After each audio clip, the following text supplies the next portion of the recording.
it keeps coming up. But this one is sort of bears some sort of historical weight, as it were. Of course, you will know better than I do.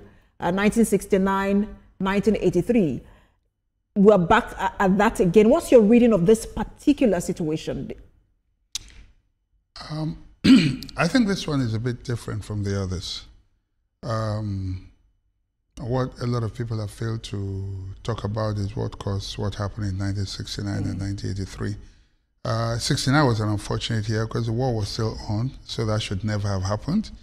83 was a disagreement between what you call it now, Shehu Shagari and then Jerry Rawlings, because Jerry Rawlings obviously was, I mean, after overthrowing Liman, he was suspecting Shagari of trying to overthrow him, but these were some remote causes, but the immediate cause was in December when there was a robbery at, first of all, the Kano riots, which were led then by mainly foreigners. A lot of them were Cameroonians, but the height of it happened when there was a robbery at Alex Ekweme's house, the then vice president, and then the foreigners, and two of them were Ghanaians. And you know, it was also an election year.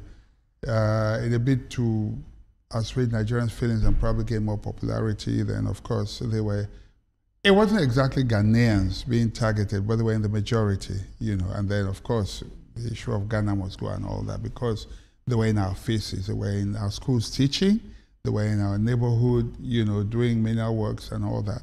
And so that was just the excuse that Shehu Shagari at the time needed to just say, look, everyone move.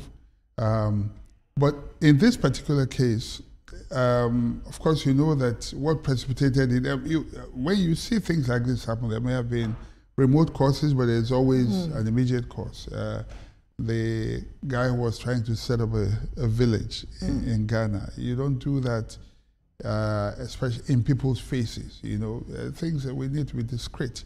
It's like what happened to, I'm trying to remember his name now, the Nigerian fraudster has now been arrested and jailed in Dubai.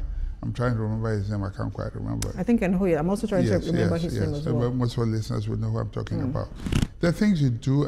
I mean, even if you're doing the right thing, you don't put it right in people's faces. You know, and when you do that, you draw attention to yourself. And you know, Ghana, in recent times, has been going through difficult times, struggling in the economy, and then you're coming to flaunt your riches and all that, and saying you want to set up a village. Sensitivity to the local, environment, yes, and the local politics as well. Environment you're operating in. You know, so that was not discreet at all. The way he went about it was just not right. And you know, but should you even be setting up a kingdom or a village? It's wrong. Whether the timing is right or not, but should you even be doing that? No, you don't do that. And then you say that in a sovereign land. That's not just on. You want to put your Serking House as they have them, or Ezendigba and all that. Okay, that's okay for your people, but you come and you want to build a village within a sovereign land. It's like, I mean, who does that, you know? So it just, those who had been looking for the excuse to, I mean, who had pent up anger against Nigerians, naturally just seized on it. And Nigerians are like, I'm sorry to use the word, like Jews, you know, around the world. Sometimes you don't even need to provoke anybody. You go to a place and then you immediately begin to prosper over and above the locals. You're bound to be the butt of envy. It happens, you know.